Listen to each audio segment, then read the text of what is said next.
Makin aneh-aneh, Panji Gumilang hendak membangun gereja dan pesantren Kristen di Ponpes Al Zaitun.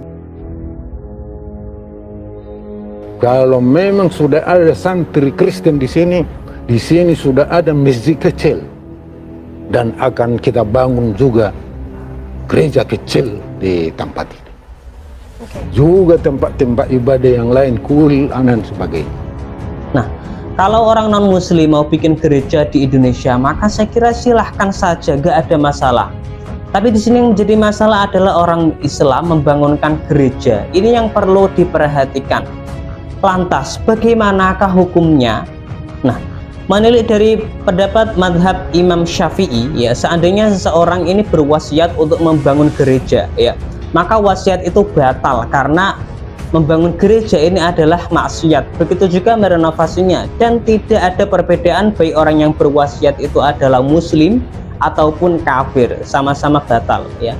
Begitu juga seandainya wakaf untuk gereja, maka wakaf tersebut batal pula, baik orang yang wakaf adalah orang muslim ataupun kafir. Maka pembangunan gereja, renovasi maupun pemugaran gereja adalah maksiat, baik pelakunya muslim atau kafir. Inilah syariat Nabi Muhammad SAW, ya, sebagaimana dikutip pendapat Imam Syafi'i. Statementnya katanya adalah Pak Panji Gumilang, ya, siap membangun gereja kecil di pesantren Al Zaitun. Tentu kaitannya kalau ada santri Kristiani yang mondok di sana. Baik, jadi pemirsa, begini ya, pada dasarnya syariat Islam itu kan menyuruh umat muslim untuk memberi keamanan bagi para ahli kitab atau non-muslim dalam menjalankan ibadah mereka. Nah, karena itu pula Islam memerintahkan agar gereja ataupun rumah ibadah lain itu supaya tetap berdiri sebagaimana adanya tanpa adanya penghancuran dan semacamnya. Hal ini sebagaimana firman Allah Subhanahu wa taala di dalam surah Al-Hajj ayat ke-40, ya. Nah, tapi di sini yang menjadi permasalahan adalah bahwa ada sosok pemimpin, ya, atau tokoh muslim bisa-bisanya berencana atau berwasiat akan membangunkan gereja bagi penganut agama lain. Barangkali ada pemikiran progresif, bisa jadi begitu, pembaharuan dalam Islam. Tapi pembaharuan ini lebih boleh disebut dengan istilah Islam Protestan kalau menurut saya. Kalau memang itu menjadi konsentrasi ke depan. Tapi itu tergantung dari Majelis Ulama Indonesia.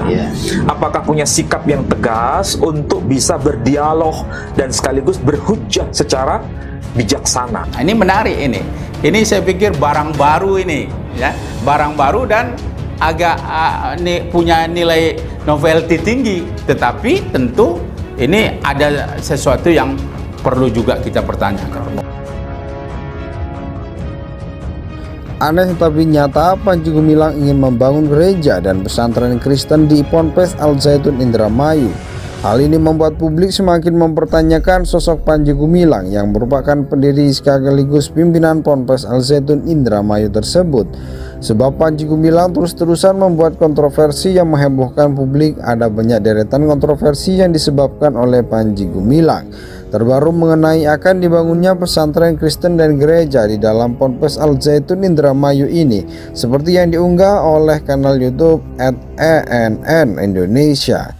Dikutip pada Selasa 16 Mei 2023 dalam video durasi 4 menit 47 detik itu, tampak sahabat Panji Gumilang yang beragama Kristiani yaitu Robin Simanulak membeberkan rencana tersebut. Dirinya menyampaikan bahwa pendeta dan Panji Gumilang berencana mendirikan gereja dan pesantren khusus umat Kristiani di Ponpes Al Zaitun.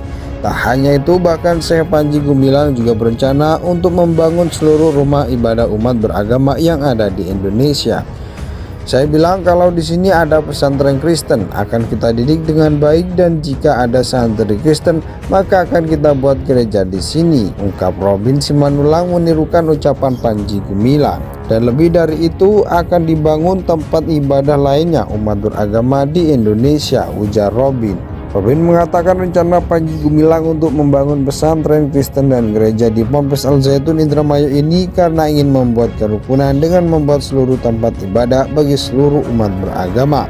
Seperti pada saat acara besar pada 1 Muharram, ketika dia Ponpes Al Zaitun Indramayu akan melaksanakan kegiatan yang dihadiri oleh seluruh kalangan.